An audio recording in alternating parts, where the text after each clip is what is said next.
नमस्कार विद्यार्थी मित्रांनो, मी अविनाश गुरु या ठिकाणी पुन्हा एकदा हार्दिक स्वागत करतो सगळ्यांचं गुरुस्कूल अकॅडमी यूट्यूब चॅनलवरती। तर भारतीय भूगोलाच्या अंतर्गत आपण काय चॅप्टरला सुरुवात केलेली होती। भारतातील सर्व खनिज संपत्ती जी आहेत त्याच्या संदर्भात चर्चा करत असताना खनिजांचं वर्गीकरण बघितलं होतं, त्याचं डिस्ट्रीब्युशन वितरण बघितलेलं होतं आणि त्याच्यानंतर लोह अयस्काला आपण काय सुरुवात केलेली होती। भारतातील जे लोह अयस्क आहे तर त्याचे प्रमुख 4 प्रकार बघितलेले होते, त्यांची वैशिष्ट्ये बघितलेली होती, कोणत्या कोणत्या क्षेत्रामध्ये कोणत्या प्रकारच्या खडकांमध्ये आढळतात यांच्याबद्दल सविस्तर चर्चा केलेली होती। 4 प्रकार होते, कुठले कुठले? मॅग्नेटाइट, त्याच्यानंतर हेमेटाइट, लिमोनाइट आणि सिडेराइट। 3 प्रकारचे जे काय 3 प्रकारचे जे या ठिकाणी काही लोह अयस्क होते ते ऑक्साईडच्या फॉर्ममध्ये असतात आणि सगळ्यात चौथं जे आपण बघितलेलं होतं ते तर कार्बोनेटच्या स्वरूपात असतं, हे सुद्धा आपण बघितलेलं होतं। त्याच्यानंतर आपण काय लोह अयस्काच्या संदर्भात आपल्याला काय पुढचा घटक बघायचा आहे, लोह अयस्क क्षेत्र। भारतामध्ये काय कोणते कोणते क्षेत्र आहेत, त्या क्षेत्रांमधील आणि ते क्षेत्र कोणत्या कोणत्या राज्यांमध्ये आहेत, त्याच्यानंतर त्यांच्याशी निगडीत खाणी कुठल्या कुठल्या आहेत आणि त्या खाणींच्या संदर्भात एखाद दुसरा महत्त्वाचा पॉईंट कोणता आहे ज्याच्यावरती आयोगाने प्रश्न विचारलेला आहे आणि भविष्यामध्ये विचारले जातील किंवा क्वेश्चन रिपीट होतील, त्या दृष्टीने कुठलाही फॅक्ट आपण सोडायचं नाही। प्रत्येक फॅक्ट कव्हर करत या ठिकाणी काय आपल्याला काय हा लोह अयस्क क्षेत्र जे आहेत भारतातील त्यांच्याबद्दल काय चर्चा आजच्या पिरियडमध्ये करायची। तर चला तर मग सुरुवात करू। सगळ्यांनी काय हेडिंग टाकायचे, भारतातील लोह अयस्क क्षेत्र जे आहेत तर त्यांच्या संदर्भात आपण या ठिकाणी बघतोय। तर लोह अयस्क क्षेत्र बघत असताना सगळ्यात महत्त्वाचं वेगवेगळ्या राज्यांमध्ये काय विस्तृत असलेले जे बेल्ट आहेत खनिजांचे तर त्या दृष्टिकोनातून आपल्याला बघायचं आहे। आता बघा, लोह खनिज असेल किंवा कुठलंही खनिज असेल, धातू असेल, अधातू असेल किंवा ऊर्जा खनिजे असतील, आता एखादं क्षेत्र बघून किंवा एखाद्या राज्याची सीमा बघून तर ते ठरवत नाहीत की म्हणजे भूगर्भामध्ये त्या ठिकाणी राहायचं आहे न राहायचं आहे, तर ते तर तयार होत असतात। प्राकृतिक भाग म्हणजे आपण पॉलिटिकल मॅप जो आहे आपण तयार केलेला आहे, हे राज्यांची सीमा आपण ठरवलेलो आहोत। बघा, छत्तीसगडमध्ये असलेले लोहांच्या खणी काय महाराष्ट्रातील चंद्रपूर जिल्ह्यापर्यंत सुद्धा असू शकतात आणि त्याला एकत्रितपणे आपण काय चंद्रपूर क्षेत्र असं म्हणतो, लक्षात। तर त्या दृष्टिकोनातून या ठिकाणी जे क्षेत्र आपण बघणार आहोत त्या क्षेत्रांचा विस्तार एका राज्यामध्ये एकपेक्षा अधिक राज्यांमध्ये किंवा 2 पेक्षा अधिक राज्यांमध्ये एकत्रितरित्या असू शकतो, पण अभ्यासाच्या दृष्टिकोनातून त्याचे काही क्षेत्रांमध्ये, काही पट्ट्यांमध्ये, काही बेल्ट्समध्ये वर्गीकरण केलेलं आहे। तर पहिला बेल्ट आपण लोह अयस्क क्षेत्रांच्या बाबतीत बघत असताना बघायचा आहे, कोणता? या ठिकाणी ओरिसा झारखंड बेल्ट। कुठला?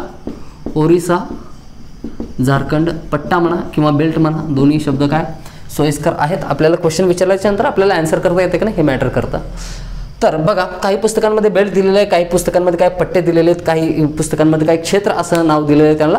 तर पहिल्यांदा आपल्याला बघायचं आहे ओरिसा झारखंड क्षेत्र, जो की खनिजांच्या दृष्टिकोनातून अतिशय समृद्ध असा क्षेत्र आहे। तर हा जो पट्टा आहे या पट्ट्याचा समावेश होतो छोटा नागपूरच्या काय पट्ट्यामध्ये। छोटा नागपूरचा जो काय क्षेत्र आपण बघितलेलं होतं तर त्याच्यामध्ये म्हणायला छोटा आहे, मात्र भारतातील काय हा जर छोटा नागपूरचा पठार जर उचलून आपण काय बाजूला ठेवला तर भारतात काय एनकेन प्रकारे काय खनिज भेटत नाही असंच म्हणावं लागेल। काही तुरळक प्रमाणामध्ये 1-2% काय इतर भारतामध्ये काय खनिज आढळतात, मात्र मिनरल काय हर्ट लँड ज्याला म्हणलेलं आहे तो कोणता आहे? छोटा नागपूरचा पठार आहे आणि छोटा नागपूरच्या पठारा अंतर्गत येणारं पहिलं बेल्ट आहे ओरिसा झारखंड बेल्ट, ज्याच्यामध्ये लोह खनिजांच्या काय खाणी आहेत, ज्या ठिकाणी मॅग्नेटाइट, हेमेटाइट प्रकारचे काय लोह खनिजाचं या ठिकाणी काय खनन केलं जातं, मायनिंग त्या ठिकाणी केली जाते। तर कोणते कोणते क्षेत्र आपल्याला काय बघायचे आहेत, त्यांची नावं काय दिलेली आहेत।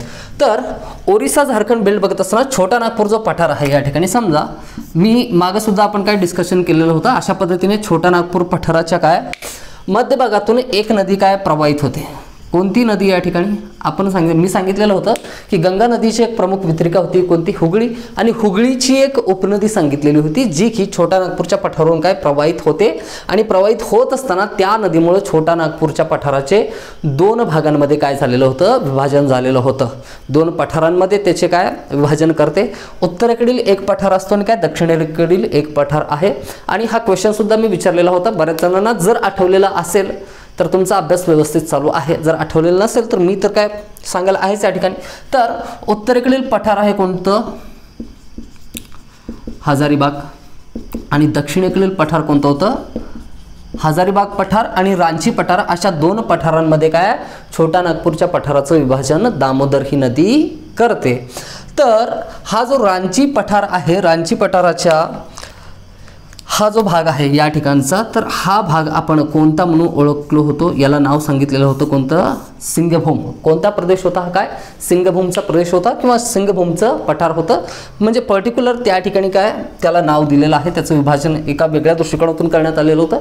नंतर कधी आपण त्याच्यावरती डिस्कशन जर केलो तर मी सांगेन. या ठिकाणी सध्या एवढं लक्षात ठेवा की हा जो दक्षिण दामोदर नदीच्या दक्षिणेकडील हा जो रांची पठार आहे, रांची पठाराच्या काय पूर्वेकडील जो भाग आहे तो सिंगभूमचा काय प्रदेश म्हणून ओळखला जातो. आणि हाच सिंगभूमचा जो प्रदेश आहे या ठिकाणी आपण दाखवलेला आहे. बघा नकाशामध्ये दिसत असेल या ठिकाणी आपण छोटा नागपूरच्या पठारातील ओरिसा झारखंड बेल्ट बद्दल, ओरिसा झारखंडमधील जो लोह अयस्क बेल्ट आहे त्याच्या संदर्भात काही चर्चा करतोय. तर या ठिकाणी छत्तीसगड, झारखंड आणि ओरिसा हे 3 राज्य या ठिकाणी दाखवलेले तेवढे काय पुरेसे आहेत आपल्यासाठी.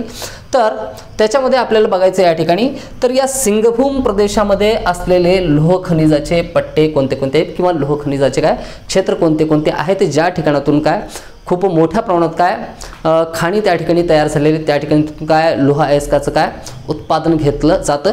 लोह अयस्काचं उत्पादन घेणं म्हणजे काय खाणींमधून लोह अयस्क काय बाहेर काढणे आणि काय मिळवणे एवढंच. आणि म्हणजे लोह धातू जो आहे, लोह धातूचं उत्पादन म्हणजे काय लोह पोलाद उद्योगांमध्ये म्हणजे काय लोह इस्पात जो उद्योग आहे, स्टील इंडस्ट्री जे आहेत त्यातून काय करणे, सर्व प्रकारच्या काय लोहांच्या अयस्कापासून काय लोह धातू हा मिळवणे ही एक वेगळी संकल्पना आहे. या ठिकाणी काय दोन्हींमध्ये काय डिफरन्सिएशन आपण मागच्या पिरियडमध्ये बघितलेलं होतं. बघा हा जो सिंगभूमचा प्रदेश आहे, सिंगभूमच्या प्रदेशामध्ये असलेले काय महत्त्वपूर्ण काय 3 क्षेत्र आहेत. 3 क्षेत्र कुठले कुठले त्या ठिकाणी आपण लिहून ठेवले. एक आहे सिंगभूम क्षेत्र. आता या सिंगभूम क्षेत्राला लागूनच या ठिकाणी काय दक्षिणेला असलेले क्षेत्र आहे ज्याचं की नाव आहे बरामजादा. आणि सिंगभूमच्या या ठिकाणी वायव्य दिशेला आपण काय दाखवलेलं एक क्षेत्र आहे पलामू. यांचं क्षेत्र कुठे आहे हे तुम्हाला काय परीक्षेमध्ये कधी विचारणार नाही. तुम्हाला एवढं विचारेल की झारखंडमध्ये असलेले लोह अयस्काचे काय क्षेत्र कोणते कोणते आहेत, कोणत्या भागामध्ये झारखंडच्या लोह अयस्क आढळेल. तर ते 2 महत्त्वपूर्ण प्रदेश कोणते कोणते, सिंगभूम आहे, त्याच्यानंतर पलामू आहे, त्याच्यानंतर काय बरामजादा सुद्धा आहे. तर बरामजादाबद्दल सांगत असताना एक पॉईंट असं सांगावं लागेल या ठिकाणी ॲडिशनल की बरामजादा जो आहे सिंगभूम प्रदेशाच्या दक्षिणेला दाखवलेला हा जो काय बरामजादा आहे तर याचा विस्तार जो आहे तो काहीसा ओरिसा राज्यांमध्ये सुद्धा काय झालेला लोहखनिज सुद्धा असं आहे म्हणजे जे की ज्याचा विस्तार काय राज्यांमध्ये काय असू शकतो. या ठिकाणी काय राज्यांची बॉर्डर आहे म्हणजे याच्या पलीकडे आपण काय अवेलेबल व्हायचं नाही, भूगर्भामध्ये आपण राहायचं नाही, आपण थोडंसं काय उत्तरेकडे सरकू म्हणजे काय फक्त झारखंड राज्यामध्येच काय आपण भेटू असं असत नाही. तर त्या पद्धतीने या ठिकाणी काय विस्तार बरामजादा जे क्षेत्र आहे त्याचा विस्तार बहुतांश कुठं आहे झारखंड राज्यामध्ये आहे आणि काहीसा विस्तार त्याचा कुठं झालेला आहे ओरिसामध्ये झालेला आहे. याचा अर्थ असा होतो की ओरिसा राज्यामध्ये सुद्धा काय लोह अयस्क जे आहे लोह अयस्काचे काय भरपूर मोठ्या काय खाणी आहेत. आता हा सिंगभूम क्षेत्र आहे आणि त्याच्यानंतर काय पलामू क्षेत्र आहे. तर या क्षेत्रामधील महत्त्वपूर्ण खाणी कुठले कुठले आहेत यांच्याबद्दल प्रश्न विचारलेला आहे किंवा सम्मिलित करा जोड्या लावा या स्वरूपात सुद्धा काय प्रश्न येऊ शकतो. तर पलामूमधील एक महत्त्वपूर्ण क्षेत्र आहे. आपण याला काय या ठिकाणी रब करू म्हणजे काय व्यवस्थित लिहिता येईल, तुम्हाला दिसेल. काही गोष्टी आता बऱ्याच शहरांची नावं असतील, बरेच घटक असतील जे पहिल्यांदा तुम्ही ऐकाल. सहसा विद्यार्थी काय खनिज जो चॅप्टर आहे त्याच्यावरती काय कधी फोकस करत नाहीत. म्हणजे कसं प्रश्नांची संख्या जरी निश्चित असली तरी प्रश्नांची संख्या कमी असते आणि काय या ठिकाणी गुण कमी मिळतात आणि थोडासा वास्ट आहे असं म्हणलं जातं. मात्र याच्याकडे दुर्लक्षित गेल्यामुळे काय तो घटक आपल्यासाठी अवघड असतो. जर फोकस देऊन काय अभ्यास केला असता व्यवस्थित काय समजून घेतल्या असत्या गोष्टी पुस्तकांमध्ये अशा विस्तृतपणे कधी गोष्टी दिलेल्या नसतात. सगळ्यात बोरिंग चॅप्टर जर काय भूगोलाचं पुस्तक उघडल्याच्या नंतर असेल तर खनिज आणि साधन संपत्ती जे आहे याच्या संदर्भात तिथं बाकीच्या गोष्टी रिलेट कधीच केलेल्या नसतात. फक्त लोह खनिज दिलं मग राज्यांची नावं दिली असतात, राज्यांमध्ये काय क्षेत्र असतात, क्षेत्रांमध्ये काय जिल्हे असतील, जिल्ह्यामध्ये काय खाणींची नावं असतील. अशा पद्धतीने टेबल कोण पाठ करतं, कधी पाठ होत नाही या ठिकाणी. आणि प्रत्येक खनिजासाठी एक वेगळं टेबल पाठ करायचं म्हणजे शक्य नाही. मात्र मी या ठिकाणी आवर्जून तुम्हाला सांगतोय नोट्स बनवत असताना हेडिंग टाकल्याच्या नंतर प्रत्येक खनिजासाठी किंवा प्रत्येक बेल्टसाठी एक वेगळा नकाशाचा काय वापर करा. मार्केटमध्ये काय स्टेन्सिल भेटते तर जो ठेवून काय आपल्याला काय वहीवरती नकाशा काढतो तर त्याचा उपयोग करत चला म्हणजे नकाशा लवकर पूर्ण होईल. त्याचा उपयोग नाही केला तर काय भारताचा नकाशा तर आतापर्यंत तुम्हाला काय पाठ झालेला असेल. बघा कोणता या ठिकाणी तर सिंगभूमच्या वायव्य दिशेला असलेला हा जो पलामू क्षेत्र आहे तर या पलामू क्षेत्रामध्ये असलेली एक खाण आहे कोणती डाल्टनगंज. तर डाल्टनगंज खाणीच्या संदर्भात एक महत्त्वपूर्ण विधान या ठिकाणी काही लिहून घ्यायचं. प्रत्येक नोट्स मी या ठिकाणी लिहिणार नाही, आपल्याला जागेची कमतरता सुद्धा होईल आणि वेळ सुद्धा खूप लागेल. तर डाल्टनगंज हे क्षेत्र आहे झारखंडमधील, ज्या ठिकाणातून कोणत्या प्रकाराचं, मॅग्नेटाइट प्रकाराचं काय, तर अशा पद्धतीने शॉर्टमध्ये तुम्ही लिहू नका. विस्तृत स्वरूपात तुम्हाला नोट्स व्यवस्थित वाचल्यानंतर काय समजेल, किंवा तुमच्या नोट्स दुसरा इतर कोणताही व्यक्ती वाचल्याच्या नंतर त्याला सुद्धा समजेल, अशा काय स्वरूपात लिहून घ्या. तर डाल्टनगंज ही जी खाण आहे ती कशासाठी प्रसिद्ध आहे, या ठिकाणी मॅग्नेटाइट प्रकारचं म्हणजे काय सर्वोच्च प्रतीचा या ठिकाणी काय लोह अयस्क प्राप्त होतं किंवा ते मिळवलं जातं. त्याच्यानंतर सिंगभूम क्षेत्रामध्ये, सिंगभूम हा जो क्षेत्र आहे, या सिंगभूम क्षेत्रामध्ये काय दोन महत्त्वपूर्ण काय खाणी आहेत. तर कुठल्या कुठल्या आहेत, एक आहे गुवा आणि दुसरा आहे नोआमुंडी. थोडंसं आश्चर्यचकित करतील अशी नावं आहेत. आता हा काय उत्तर भारत आहे, तर त्या ठिकाणची नावं काय अशा पद्धतीने असतील. सिंगभूम मधील काय दोन खाणीची क्षेत्र आहेत, एक आहे गुवा आणि दुसरा आहे नोआमुंडी. आणि त्याच्यानंतर कुठला आहे बरामजादा. या ठिकाणी बरामजादा या ठिकाणी काय जाणून घेण्यालायक बरामजादा असलेली कुठली महत्त्वपूर्ण खाण नाही. बरामजादा हे क्षेत्र एवढं लक्षात ठेवा. तर या गुवा, नोआमुंडी आणि बरामजादा हे जे क्षेत्र आहेत किंवा या दोन ज्या खाणी आहेत, तर या ठिकाणी कोणतं हेमेटाइट दुसऱ्या क्रमांकाचं जे उच्च प्रतीचं काय लोह अयस्क आपण बघितलेलं होतं, तर ते या ठिकाणी काय त्याचं उत्पादन या ठिकाणी घेतलं जातं किंवा तिथल्या खाणींमधून काय हेमेटाइट प्रकारचं काय लोह अयस्क मिळवलं जातं.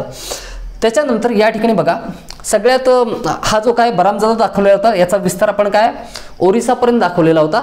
तर या बरामजादा क्षेत्राला लागूनच काय ओरिसामधील महत्त्वपूर्ण 3 जिल्हे आहेत. ओरिसामधील महत्त्वपूर्ण 3 जिल्हे आहेत ज्या ठिकाणी काय लोह अयस्क काय सापडतं किंवा लोह अयस्काच्या काय खाणी आहेत, महत्त्वपूर्ण खाणी आहेत. बघा स्टील इंडस्ट्री जी डेव्हलप झालेली आहे तर ती झारखंड आणि ओरिसा आणि छत्तीसगड याच परिसरामध्ये काय यांचा काय विकास झालेला आहे. ओरिसामधील 3 महत्त्वपूर्ण जिल्हे आहेत. तर ओरिसामधले 3 महत्त्वपूर्ण जिल्हे कोणते कोणते या ठिकाणी बघा. तर ओरिसामधले पहिला आहे क्यूझर. पठारांचा अभ्यास करत असताना तुम्ही ऐकलेलं असेल काय क्यूझरचे पठार आहे त्या ठिकाणी क्यूझर. त्याच्यानंतर सुंदरगड, मयूरभंज. कुठले कुठले क्यूझर, सुंदरगड आणि मयूरभंज हे 3 जिल्हे आहेत ज्या ठिकाणी काय लोह अयस्क प्राप्त होतं.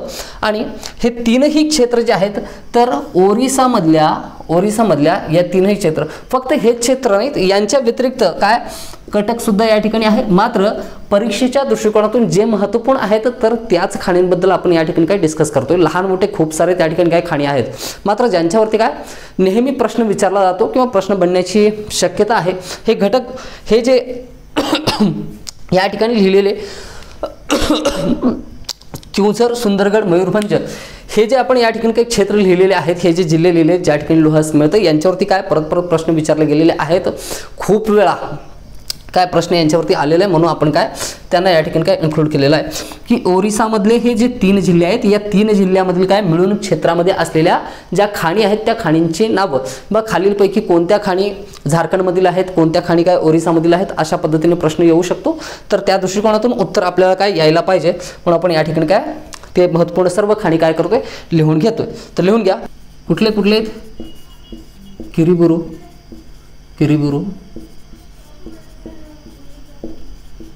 गुरुमहिसानी, किरीबुरू, गुरुमहिसानी आणि बदाम टेकडी. त्याच्यानंतर जाजपूर आहे, मंगलाटोली आहे, सलैमपट आहे. तर हे आणखीन काही आहेत जिथं काय प्रश्न विचारला जात नाही. सगळं काही पाठ करून बसायची आवश्यकता नाही. तर जे महत्त्वाचे आहेत ते आणि यांचं महत्त्व काय काय ते मी सांगेन या ठिकाणी. आपण डाल्टनगंज बद्दल बघितलं होतं जसं की मॅग्नेटाइट भेटतं. त्याच्यानंतर गुवा आणि नोआमुंडी या ठिकाणी लिहिलेले ज्या ठिकाणी हेमेटाइट प्रकारचं लोह खनिज आपल्याला प्राप्त होतं. आणि क्यूझर, सुंदरगड, मयूरभंज हा जो ओरिसाचा काय ओरिसातील हे जे जिल्हे आहेत या परिक्षेत्रामध्ये काय किरीबुरू, गुरुमहिसानी काय बादाम टेकडी हे आपण लिहिलेले आहेत. मात्र या ठिकाणी जे मंगलाटोली असेल, सलैमपट असेल, जाजपूर असेल हे क्षेत्र लिहिलेले नाहीत कारण त्या ठिकाणी प्रश्न विचारला गेलेला नाही. मात्र पुस्तकांमध्ये असं सांगितलेलं नसतं की तुम्ही काय किरीबुरू पाठ करा, गुरुमहिसानी पाठ करा, मंगलाटोली पाठ करायची आवश्यकता नाही असं पुस्तक आपल्याला काय सांगत नाही. मी आहे या ठिकाणी काही काळजी करायची आवश्यकता नाही. मी सांगेन कुठं प्रश्न तयार होतो, कुठं होत नाही, कोणते घटक लक्षात ठेवायचेत, कोणत्या घटकांवरती फोकस करायचं, कोणत्या घटकांवरती अधिक फोकस करायचं नाही. बघा, एक प्रकारे अडचण असं सुद्धा तुम्हाला वाटेल की आपण फक्त आत्ता लोह अयस्काला सुरुवात केलेली आहे आणि लोह अयस्काच्या संदर्भात एवढं सगळं आहे. हा पहिला बेल्ट सुरू आहे आत्ता ओरिसा आणि झारखंड. त्याच्यानंतर कुठला, हा चंद्रपूर, दुर्ग आणि काय बस्तरचा एक बेल्ट आहे. त्याच्यानंतर गोवा आणि महाराष्ट्राचा एक बेल्ट आहे. त्याच्यानंतर कर्नाटकमधील काय चिकमंगळूर असेल, त्याच्यानंतर बेल्लारी असेल, हॉस्पेट असेल, तर हे सर्व बेल्ट आहे. तर एवढं सगळं डेटा लोह अयस्काचे. बघा, खनिजांचा अभ्यास करत असताना सर्वाधिक महत्त्वाचाच खनिज आहे कोणता, लोह. तर त्याच्या बाबतीत काय 2 व्हिडिओ तयार होतील. ओके, 2 किंवा मॅक्झिमम आपल्याला म्हणतील 3 व्हिडिओ तयार होतील हाफ अँड आवरचे. त्याच्यानंतर सोने म्हणजे त्याच्यानंतर जेवढे काही खनिज आहेत त्या प्रत्येक खनिजावरती काय म्हणजे प्रत्येक खनिजावरती म्हणण्यापेक्षा प्रत्येक व्हिडिओमध्ये 3-3 खनिज आपण काय म्हणजे कव्हर होणार आहेत त्या ठिकाणी. त्यांचं महत्त्व तेवढं अधिक नाही. मग लोह खनिजाचा अभ्यास करत असताना मात्र काय, बघा मी एकदम स्पीडमध्ये तुम्हाला घेऊन जाणार आहे. बघा, लवकर व्हिडिओ अपलोड होतील, मात्र शिकण्याची जी प्रोसेस आहे ती अशाच पद्धतीने असेल. तुम्हाला गोष्टी समजत असतील. बघा, तुम्ही कंपॅरिझन करू शकता. आणखीन सुद्धा इतर प्लॅटफॉर्म आहेत. मग त्यांच्यामध्ये जर तुम्ही क्रॉस चेक करण्याचा प्रयत्न केला तर नेहमी तुम्हाला काही डिफरन्स दिसून येईल तिथं. आणि असे बहुतसे रिझन आहेत जेणेकरून तुम्ही माझ्यासोबत बनून राहिलं पाहिजे. आणि काय या ठिकाणी काय तुमचं जे प्रिपरेशन आहे, बघा एखादा कोचिंगमध्ये जाऊन संपूर्ण फीस भरून ज्या कॉन्फिडन्सने विद्यार्थी तयारी करतो आणि त्याला काय तिथं शिकल्याचं समाधान असतं, तेवढं समाधान या चॅनलवरती असायला पाहिजे. हा अंतिम हेतू आहे. तर पूर्णपणे तुम्ही समाधान असायला पाहिजेत. मग बघा, जर या ठिकाणी काय गोष्टी जर काय वेगाने पुढे घेऊन जायच्या असतील तर तसं सुद्धा करता येतं, मात्र त्यांचा रिझल्ट आपल्याला जे आहे ते नाही भेटणार. त्यासाठी या ठिकाणी अशा पद्धतीने जाणं आवश्यक आहे. तर कोणते कोणते किरुबुरू आहे, गुरु महिसनी आणि काय बादाम टेकडी आहे. तर बघा, ओरिसा राज्यामधील ही जी किरुबुरू खाण आहे, तर या खाणीमधून रेल्वे लाईन थेट कुठंपर्यंत पॅराद्वीप या बेटापर्यंत काय झालेला आहे. बघा, हा आहे काय झारखंडमधील हा क्षेत्र, ज्या ठिकाणी काय हे सर्व किरुबुरू असेल, गुरु महिसाणी असेल, त्याच्यानंतर काय बादाम टेकडी असेल, तर आणि सलाईनपट असेल, जाजपूर असेल, ह्या सर्व खाणी या क्षेत्रामध्ये. तर किरुबुरू ही जी खाण आहे त्या खाणीमधून अशा पद्धतीने एक रेल्वे लाईन जी आहे तर ती कुठंपर्यंत काय नेलेली आहे, पॅराद्वीप या बेटापर्यंत. काय या ठिकाणी आहे पॅराद्वीप, ओरिसाच्या किनाऱ्यावरती सगळ्यांना माहिती असेल. ज्यावेळेस काय तटीय बेट आपण काय किनारी बेटांचा अभ्यास करतो होतो त्यावेळेस आपण बघितलेला आहे. तर या पॅराद्वीप बेटापर्यंत काय रेल्वे लाईन नेण्यात आलेली आहे. आणि हे आपण तयार केलेले नाही, हे इंग्रजांच्या काळात तयार करण्यात आलेली काय रेल्वे लाईन होती. उद्देश काय होता ते सुद्धा सांगेन. तर किरुबुरू काय खाणीपासून पॅराद्वीपपर्यंत काय रेल्वे लाईन आहे. थेट लोह अयस्क पॅराद्वीप काय या बंदरावरती आणलं जातं आणि या बंदरातून थेट कुठं एक चायना आणि त्याच्यानंतर दुसरा जपान, जो भारताच्या पूर्वेकडे आहे. तर या 2 महत्त्वाच्या राष्ट्रांना या ठिकाणी काय लोह अयस्काची खूप मोठ्या प्रमाणात काय होते, निर्यात होते. तर हे झालं काय किरुबुरू काय खाणीच्या संदर्भात. गुरु महिसानी काय खाणीबद्दल काय महत्त्वाचा पॉईंट काय आहे. गुरु महिसानीबद्दल आपल्याला सांगता येईल की 1912 पासून जो टाटाचे स्टील प्लांट आहेत या प्रदेशामध्ये असलेले. टाटाचा स्टील प्लांट, अगोदर टाटाचं नाव होतं, आता बदलून काय केलेलं आहे टिस्को. टिस्कोचं लॉंग फॉर्म काय मला सांगायचं. टाटाचं काय लोहपोलाद उद्योग जो आहे तर त्याचं नाव आता काय आहे, टिस्को आहे. आणि या टिस्को लोहपोलाद उद्योग कारखान्याला 1912 पासून गुरु महिसानी या खाणीतून निघणारं जे काही लोह अयस्क आहे त्याच्यावरती निष्कर्षण करण्याचं काम कोण करते, टिस्को ही कंपनी करते. म्हणजेच काय एक प्रकारे लोह धातू काय तयार करण्याचं काम या ठिकाणी काय गुरु महिसानी यातून निघणार काय लोह अयस्कापासून काय टिस्को करत आहे. तर हे महत्त्वपूर्ण पॉईंट झाले. आणि त्याच्यानंतर हे पण लक्षात ठेवायचं की बादाम टेकडी ही जी खाण आहे ती कुठं आहे, ओरिसा राज्यामध्ये आहे. तर 3 खाणी आपण बघितल्या, कुठल्या झारखंडमधल्या. कुठल्या कुठल्या होत्या त्या, डाल्टनगंज असेल, गोवा असेल, नोवामुंडी असेल. आणि त्याच्यानंतर ओरिसामधल्या 3 खाणी बघितल्या, कुठल्या कुठल्या आपण किरुबुरू असेल, गुरु महिसानी आहे आणि बादाम टेकडी आहे. कोणत्या कोणत्या जिल्ह्यामध्ये होत्या, क्युझर, सुंदरगड आणि मयूरभंज या जिल्ह्यांमध्ये असलेले ते क्षेत्र होते. तर हे संपूर्ण काय लोह खनिजांनी काय समृद्ध असलेला हा क्षेत्र आहे. बघा आपल्याला असं म्हणता येईल झारखंडमधील सुद्धा काय बऱ्याच प्रमाणात काय लोह अयस्क जे आहे तर ते कुठं पाठवलं जातं, काय त्याची सुद्धा काय निर्यात जपान आणि काय चीनला केलं जातं. बघा चीन आणि जपानलाच काय केलं जातं, चीन आणि जपान हे भारताकडून काय लोह खनिजाचे सर्वाधिक मोठे आयातक देश आहेत, खूप मोठे काय पार्टनर आहेत ते भारतातील काय खूप मोठ्या प्रमाणात काय लोह अयस्क चीनला सुद्धा पाठवला जातं आणि जपानला. जपान हा एक देश जो आहे ज्या ठिकाणी काय भारतासारखा तो देश नाही, त्या ठिकाणी काय भारतीय द्वीपकल्पासारखा प्रदेश आढळत नाही, तो एक द्वीपसमूह असलेला देश आहे, म्हणून त्या ठिकाणी लोह अयस्क जे असतील ते लोह अयस्क किंवा लोह खनिज असतील ते आढळत नाहीत. मात्र त्या ठिकाणी काय लोह खनिजापासून काय लोह धातू तयार करण्याचे काय जे स्टील इंडस्ट्रीज आहेत ते खूप मोठ्या प्रमाणात काय आहेत, तंत्रज्ञान खूप विकसित झालेलं आहे. कारण आपण बघतो बरेच सारे काय एक्झिक्युटिव्ह आणि काय लक्झरियस कार कंपनी जे आहेत ते बिलॉंग करतात कुठून, जपानला. ॲटोमोबाईल कंपन्या खूप मोठ्या मोठ्या कुठं आहेत, जपानमध्ये आहेत, ज्यांचे स्पेअरपार्ट काय जगभरामध्ये काय प्रसिद्ध आहेत, पॉप्युलर आहेत किंवा ब्रँडेड आहेत असं म्हणता येईल. त्यासाठी धातूची आवश्यकता असते आणि सर्वाधिक चांगला धातू लोह आहे, तर मग लोह अयस्काची गरज आहे आणि काय जपान हा भारतापासून काय लोह अयस्क मिळवणारा एक सर्वाधिक काय मोठा आयातक देश आहे असं त्याच्यासाठी आपण काय सांगितलं. त्याच्यानंतर आता समजा आता लोह तयार करत असताना किंवा लोह धातू तयार करत असताना किंवा पोलाद तयार करत असताना स्टील तयार करत असताना लोह खनिजाच्या सोबतच काय मॅग्नीज सुद्धा काय लागतं, गोष्टी आपण रिलेट करतोय. बघा ज्या खाणींमध्ये काय लोह खनिज आढळतं त्याच खाणींमध्ये काय लोह खनिजाच्या सोबत त्याच्याच सानिध्यात काय मॅग्नीज म्हणजेच काय मंगल हे सुद्धा काय खनिज आढळत असतं, ज्याला की काय पिरियॉडिक टेबलमध्ये काय Mn म्हणतो आपण, तर ते सुद्धा आढळतं. आणि लोहपोलाद उद्योग कारखान्यामध्ये या ठिकाणी काय लोह खनिजासोबत मॅग्नीज सुद्धा आवश्यक असतं, तर जपानला लोह खनिजाबरोबरच आपण काय मॅग्नीज सुद्धा काय निर्यात करतो या ठिकाणी. त्याच्यानंतर जपान नंतर दुसरा देश आहे कोणता, चीन. तर चीन हा तर काय वर्ल्ड मधला मॅन्युफॅक्चरिंग हब आहे, तर त्या ठिकाणी काय म्हणजे जगातलं सगळ्यात जास्त प्रोडक्शन जर कुठं होतं असं जर विचारलं तर उत्तर आन्सर काय असेल आपलं, चायना असेल. मग चायनाला तर काय अधिकाधिक त्या ठिकाणी सुद्धा काय लोह खनिज काय प्राप्त होतं, मात्र ते कमी पडत असेल त्याच्यामुळे काय भारताकडून तो काय करतो आयात करतो, किंवा असं सुद्धा असेल की भारताकडून आयात करून त्याच्यावरती प्रक्रिया करून त्याचं निष्कर्षण करून धातू तयार करून तो धातू परत काय भारताला किंवा इतर देशांना विकत असेल. त्यासाठी चीन आणि जपान या दोन महत्त्वपूर्ण काय देशांना काय करतो भारत अशा पद्धतीने काय लोह खनिज काय करतो निर्यात करतो. फक्त पॅराद्वीप या बेटावरूनच नाही, तर या ठिकाणी बघा आता या ठिकाणी झारखंड राज्यामध्ये जे काही लोह अयस्क आहे तर त्याची निर्यात करायची असेल तर पॅराद्वीप हे द्वीपसमूह त्याला कसं पडेल, लांब पडेल, तर तो काय करेल अशा पद्धतीने. तर या ठिकाणातून आपण बघितलं होतं तर हुगळी नदीच्या काय तीरावरती असलेलं एक बंदर होतं कोणतं, हल्दिया बंदर. कोणतं बंदर होतं, हल्दिया. तर झारखंडमधील खूप मोठ्या प्रमाणात काय लोह खनिज जे आहे तर ते हल्दिया बंदरावरती काय पोहोचवलं जातं आणि हल्दिया बंदरावरून त्याची निर्यात कुठं जपान आणि चीनला केली जाते. तर अशा पद्धतीने गोष्टी काय कनेक्टेड आहेत बघा. त्याच्यानंतर हा जो काय झारखंडमधला काय संपूर्ण प्रदेश, झारखंड आणि ओरिसामधला एकूणच जो पूर्ण प्रदेश आहे या ठिकाणी असणाऱ्या जेवढ्या काही खाणी होत्या कुठल्या कुठल्या, डाल्टनगंज आहे, गोवा आहे, नोवामुंडी आहे, किरुबुरू आहे, गुरुमैसानी आहे, बदाम टेकडी आहे, तर खूप सारे आहेत, जाजपूर आहे. तर या सर्व खाणींमधून काय सर्वच खनिज आपण कोणाला आपल्या इतर जे देश आहेत त्या देशांना निर्यातच करतो असं नाही. जसं जसं टाइम पिरियड या ठिकाणी गेला बघा, जोपर्यंत काय ब्रिटिशांचं राज्य होतं तोपर्यंत ते काय करायचे की या ठिकाणी तंत्रज्ञान विकसित करून या ठिकाणी काय आयरन स्टील इंडस्ट्रीज डेव्हलप करून या ठिकाणी भारताला रोजगार काय मिळवून द्यावा अशा प्रकारची काय त्यांची म्हणजे कधी स्ट्रॅटर्जी किंवा पॉलिसी कधी राहिलेली नव्हती.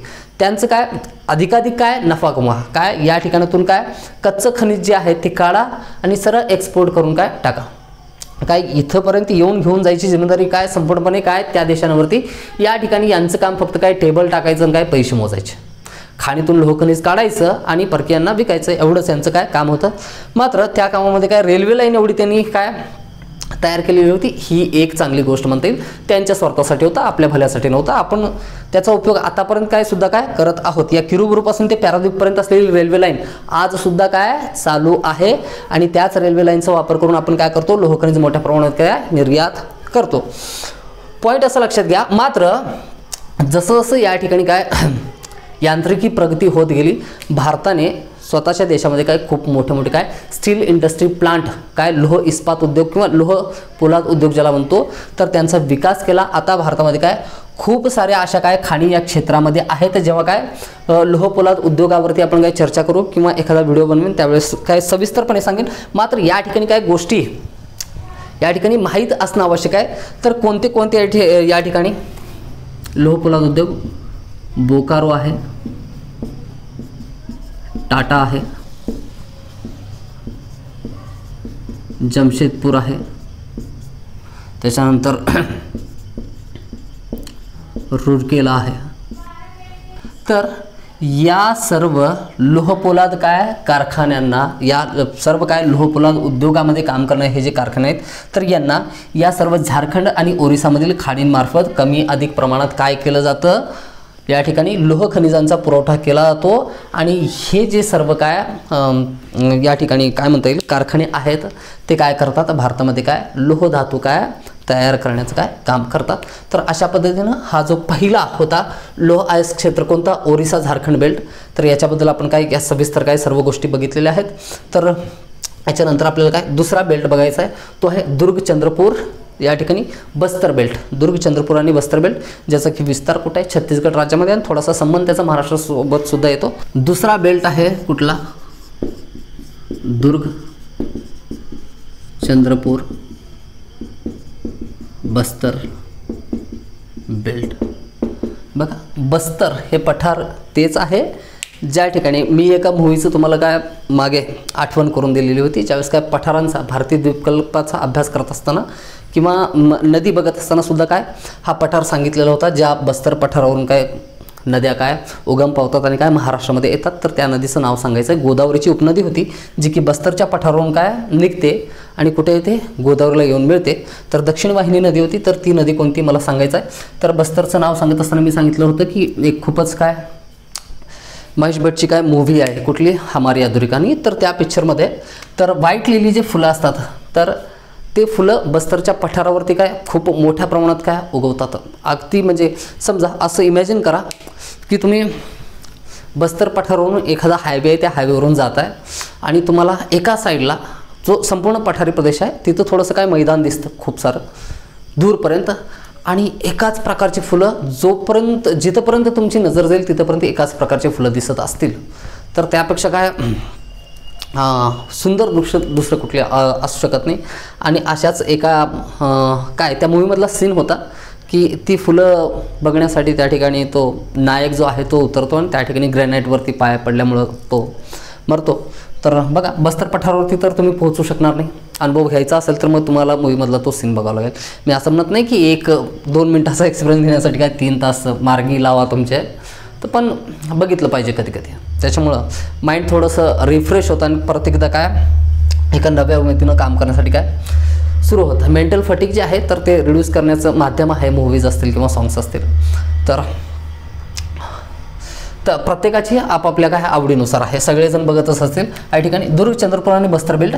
तर छत्तीसगडमधील ह्या जो प्रदेश आहे तर या ठिकाणी चंद्रपूर हा जो काय तो आता सहसंबंध डायरेक्टली जोडायचं नाही की महाराष्ट्रातील हा जिल्हा आहे या ठिकाणी आपण नाव कसं काय लिहिलेलं आहे. तर क्षेत्र मी सांगितलेलं आहे, तर महाराष्ट्रातील चंद्रपूर भागामध्ये सुद्धा आणि त्याचा विस्तार छत्तीसगडपर्यंत जो झालेला आहे अशा भागामध्ये जे खनिजं भेटतात तर त्याला काय म्हणतो आपण काय चंद्रपूरचा काय प्रदेश म्हणतो. तर या ठिकाणी राज्यांचा संबंध असणार नाही. तर हा जो प्रदेश आहे तो कुठं आहे, छत्तीसगडमध्ये स्थित असलेला प्रदेश आहे. अशा पद्धतीने छत्तीसगड राज्य या ठिकाणी दाखवलेलं आहे. तर अशा पद्धतीने हा बेल्ट आहे. या ठिकाणी काय दुर्ग क्षेत्र आहे, तर या ठिकाणी आहे चंद्रपूर आणि या ठिकाणी काय दक्षिणेला असलेलं क्षेत्र कोणतं आहे, बस्तर क्षेत्र आहे. याचं एवढं अधिक महत्त्व नाही, याच्याबद्दल आपल्याला बघायचं नाही. फक्त हा बेल्टच्या नावामध्ये काय ठिकाण आहे म्हणून आपण लिहिलेलं आहे. क्वेश्चन बनतो तो कुठं, दुर्ग आणि बस्तर हे जे क्षेत्र आहेत तर या दोनही क्षेत्रांमधील ज्या खाणी आहेत त्यांच्या संदर्भात काय प्रश्न तयार होतो. तर त्यांच्याबद्दल आपण काय व्यवस्थितपणे लिहून घेऊ. दुसरी हेडिंग टाकायची दुर्ग बस्तर काय, दुर्ग चंद्रपूर आणि बस्तर बेल्ट किंवा बस्तर पट्टा जो आहे तर या ठिकाणी काय लोह खनिजे जी आहेत तर त्यांची तर खूप मोठे काय खाणी आहेत. आता दुर्ग आणि बस्तर बघा हे छत्तीसगडमधील काय दोन्ही प्रदेश आहेत. छत्तीसगडच्या उत्तरेकडील प्रदेश आहे, छत्तीसगडचा काय दक्षिणेकडील प्रदेश. जो छोटा नागपूर पठार मी सांगितलेलं होतं तर छत्तीसगडचा जो उत्तरेकडील भाग आहे त्याचा समावेश कुठं होतो, छोटा नागपूरच्या पठारामध्ये होतं हे सांगितलेलं होतं. आणि छत्तीसगडचा उर्वरित जो भाग आहे खनिजांनी काय खनिज साधन संपत्तीने समृद्ध असलेला तो जो मध्य द्वीपकल्पीय आपण पट्टा बघितलेला होता दुसऱ्या क्रमांकाचा. तर सेकंड व्हिडिओ आपण जो अपलोड केला होता त्याच्यामध्ये सांगितलेलं होतं, पहिला व्हिडिओ तर खनिजांच्या संदर्भात तर त्याच्यामध्ये सांगितलेलं होतं तर त्या क्षेत्रामध्ये येतं. आता हा बेल्ट बघत असताना तर दुर्गमधील या ठिकाणी 2 खाणी महत्त्वपूर्ण काय परीक्षेच्या दृष्टिकोनातून काय अतिशय महत्त्वाचे आहेत जे तुम्हाला काय माहीत असणं आवश्यक आहे. तर पहिला या ठिकाणी काय लिहून घ्यायचं आहे दल्ली राजहरा आणि दुसरा आहे रावघाट. दल्ली राजहरा आणि दुसरा आहे रावघाट. आणि बस्तरमधील दोन महत्त्वपूर्ण आहेत. बस्तरमधील एक आहे बैलाडिला आणि दुसरा आहे ओरीडोंगरी. यापैकी सुद्धा काय प्रश्न काय नेहमी विचारला गेलेला आहे, दल्ली राजहरा आणि बैलाडिला जे आहेत तर हेच तुम्हाला लक्षात ठेवायचे आहेत. इतर बाकीचे लक्षात नाही ठेवले तरी काय चालतील, मात्र तुम्हाला माहिती असावं याच्यासाठी काय दिलेलं आहे. कधी कधी मे बी चुकून एखाद्या वेळेस रावघाटवरती किंवा ओरीडोंगरीवरती जर क्वेश्चन विचारला की कोणत्या राज्यातील ही खाण आहे, जोड्या लावाच्या संदर्भात जर विचारला गेला तर विचारला जाऊ शकतो. यांच्या मात्र बैलाडिला आणि काय दल्ली राजहरा यांच्या बाबतीत मात्र काय इतर सुद्धा इम्पॉर्टंट फॅक्ट आहेत ज्यांच्यावरती काय प्रश्न विचारू शकतो. तर त्यांच्यावरती जर प्रश्न आला तर त्याच गोष्टींच्या संदर्भात येईल ज्या गोष्टी मी सांगणार आहे. ओके, तर छत्तीसगड राज्यातील हे जे क्षेत्र आहे तर दुर्ग आणि बस्तर, दुर्गमधील काय दोन या ठिकाणी खाणी आहेत, दल्ली राजहरा रावघाट. आणि बस्तरमधील दोन महत्त्वाचे आहेत, बैलाडिला आणि काय ओरीडोंगर. यातील दोन महत्त्वाच्या लक्षात ठेवा, दल्ली राजहरा आणि काय बैलाडिला. तर दल्ली राजहराच्या संदर्भात पहिलं विधान लिहायचं आहे. जर भिलाई लोहपोलाद उद्योग कारखाना जो आहे, भिलाई या ठिकाणी आयरन इंडस्ट्री जी आहे तर त्या भिलाई लोहपोलाद उद्योगांना या ठिकाणी जे खनिज आहे ते दल्ली राजहरा काय खाणीतून काय होतं प्राप्त होतं, किंवा दल्ली राजहरा खाणीतील लोह खनिज जे आहे तर ते भिलाई लोहपोलाद उद्योगाला काय पाठवलं जातं. तर कोणत्या पंचवार्षिक योजनेमध्ये काय भिलाई हे जे पोलाद कारखाना आहे याची निर्मिती केलेली होती किंवा याला काय सुरुवात केलेली होती हे कमेंट बॉक्समध्ये कळवायचं आहे. ओके, हा क्वेश्चन. त्याच्यानंतर बैलाडिलाच्या संदर्भात, बैलाडिला ही अशी खाण आहे बघा दक्षिण छत्तीसगडमधली संपूर्ण एशियातली. फॅक्ट सगळ्यात काय खूप महत्त्वाचा आहे, प्रश्न खूप वेळा विचारलेला आहे. MPSC प्रीला आलेला क्वेश्चन आहे, UPSC प्रीमध्ये काय 2 वेळा क्वेश्चन विचारलेला आहे. तर बैलाडिलाच्या संदर्भात असं आहे, संपूर्ण एशियातील सर्वात मोठी काय पहिली मशिनीकृत काय खाण आहे. एशियातील काय एशिया खंडातील सर्वात मोठी पूर्णपणे मशिनीकृत असलेली काय खाण म्हणजे कोणते, बैलाडिला. आणि प्रश्न असा सुद्धा विचारला जाऊ शकतो, लिहून घ्यायचा आहे, बैलाडिला ही जी खाण आहे छत्तीसगडच्या काय कोणत्या प्रदेशात म्हणजे कोणत्या जिल्ह्यामधील आहे. तर छत्तीसगडमधील दंतेवाडा, कुठला दंतेवाडा जिल्ह्यामध्ये, छत्तीसगडमधील दंतेवाडा जिल्ह्यामध्ये असलेलं काय बैलाडिला हे जे काय खाण आहे ती एशियातील काय सर्वात मोठी आणि काय सर्वात पहिली पूर्णपणे काय मशिनीकृत असलेली खाण आहे. आणि याच बैलाडिला त्याच्या संदर्भात आणखीन विधान लिहून घ्यायचं पुढं पॉईंट्समध्ये. तर बैलाडिला ही जी खाण आहे तर बैलाडिलापासून या ठिकाणी आंध्र प्रदेशच्या किनाऱ्यावरती असलेला या ठिकाणी काय एक शहर आहे, कोणतं विशाखापट्टणम. तर त्या विशाखापट्टणमपर्यंत काय रेल्वे लाईन काय तयार केलेली आहे आणि ही सुद्धा इंग्रजांनी तयार केलेली होती. म्हणजे या खाणीतून काय खनिज काढायचं, विशाखापट्टणमला न्यायचं आणि विशाखापट्टणमच्या बंदरावरून काय हे कुठं जाईल परत कुठं या ठिकाणी 2 देशांना. आता तुम्ही सांगू शकाल कोणत्या 2 देशांना, 2 आयातक देश आहेत भारताचे सगळ्यात मोठे जे भारताकडून काही लोहखनिज मिळवतात. एक पहिला जपान आणि दुसरा कुठला चीन. तर या ठिकाणी बघा बैलाडिलापासून ते काय कुठंपर्यंत या ठिकाणी दक्षिण भागामध्ये आहे, बैलाडिलापासून ते अशा पद्धतीने कुठं विशाखापट्टणमपर्यंत काय आंध्र प्रदेशच्या किनाऱ्यावरती असलेला काय हा शहर.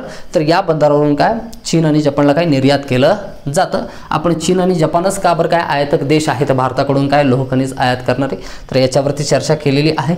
बघा त्या काळामध्ये म्हणजे काय अजून सुद्धा आपण जो काय आता या ठिकाणी थोडंसं काय गोष्ट लक्षात घ्या. तर हा जो क्षेत्र आहे तर या क्षेत्रामध्ये आपण काय आणखीन सुद्धा काय पूर्णपणे काय विकास केलेला नाही. या क्षेत्रामध्ये काय खूप सारे भांडार आहेत. बघा लोहखनिज छत्तीसगड राज्यामध्ये काय सुद्धा खूप मोठ्या प्रमाणात काय उपलब्ध आहे, खूप मोठ्या प्रमाणात काय मॅग्नेटाईट आणि हिमेटाईटचे भांडार छत्तीसगडमध्ये आहेत.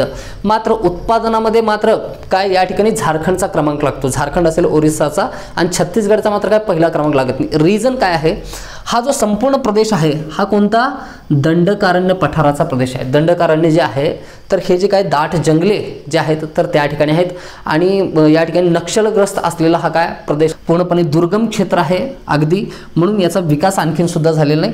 मात्र त्या काळामध्ये बैलाडिलापासून ते विशाखापट्टणमपर्यंत काय रेल्वे लाईन. आणि एक लक्षात घ्या, हा जो प्रदेश आहे या ठिकाणी हा प्रदेश माहिती असेल या ठिकाणी काय आहे कोणती भूरचना आहे? पूर्व घाट आहे. या पूर्व घाटासारख्या दुर्गम प्रदेशामधून त्यांनी रेल्वे लाईन सुरू केलेली होती, जे की आज तागायत सुरू आहे. आणि आता भारत सुद्धा काय या रेल्वे लाईनचा उपयोग करून काय करतो, अशा पद्धतीने लोह खनिजाची खूप मोठ्या प्रमाणात काय निर्यात करतो. म्हणजे त्यांनी केलेलं कार्य आपल्या लक्षात येईल. पूर्व घाटासारख्या दुर्गम क्षेत्रामधून रेल्वे लाईन विशाखापट्टणमपर्यंत नेणं ही साधीसुधी गोष्ट नाही. तर पॉईंट लिहित होतो आपण काय, बैलाडीला पासून ते काय विशाखापट्टणमपर्यंत काय रेल्वे लाईन आहे, जे की काय जपान आणि चीनला लोहखनिज निर्यात करण्यासाठी काय तयार केलेली होती. तर अशा पद्धतीने काही प्रदेश म्हणतील काय पूर्व किनाऱ्यावरती आपल्याला काय कुठले कुठले विशाखापट्टणम असेल, त्याच्यानंतर पॅराद्वीप होतं, त्याच्यानंतर हल्दिया होतं. हे ते 3 बंदर आहेत ज्या ठिकाणातून जपान आणि चीनला काय क्वेश्चन असेच बनतात. जपान आणि चीनला खालीलपैकी कोणत्या कोणत्या बंदरातून काय लोह खनिजाचं निर्यात केली जाते, कोणते प्रमुख ती बंदरे आहेत, किंवा खालीलपैकी कोणतं नाही. तर एक कुठलाही असेल जो काय आपल्याला काय नाही असं टिक करायचं आहे. 3 तर आपल्याला माहिती आहेत, विशाखापट्टणम असेल, पॅराद्वीप असेल, हल्दिया असेल, यांच्यापासून काय केलं जातं. ओके, इथंपर्यंत काय गोष्टी लक्षात आलेल्या आहेत. तर याच्यानंतर आपल्याला काय बेल्ट बघायचा आहे. कर्नाटक राज्यामध्ये पूर्णपणे विस्तृत असणारा काय बेल्ट, ज्या ठिकाणी काय हॉस्पेट आहे, त्याच्यानंतर मंगळूर आहे, चिकमंगळूर आहे, या सगळ्यांचा समावेश त्या ठिकाणी होतो. तर त्या सर्व गोष्टी ज्या आहेत ते आपण उद्याच्या पिरियडमध्ये डिस्कस करू. एवढे फॅक्ट्स आजच्या पिरियडमध्ये पुरेसे आहेत. तर व्यवस्थित लिहून घ्यायचं, नोट्स व्यवस्थित बनवायचे आहेत आणि जेवढ्या गोष्टी सांगितले तेवढ्याच गोष्टींवरती फोकस करायचा आहे. बाकीचा डेटासुद्धा लिहून घ्यायचा तुमच्या नोट्समध्ये असणं आवश्यक आहे. तर या ठिकाणी थांबू. तर अशाच प्रकारच्या दर्जेदार नवीन व्हिडिओमध्ये काय पुन्हा एकदा भेटू. तोपर्यंत धन्यवाद.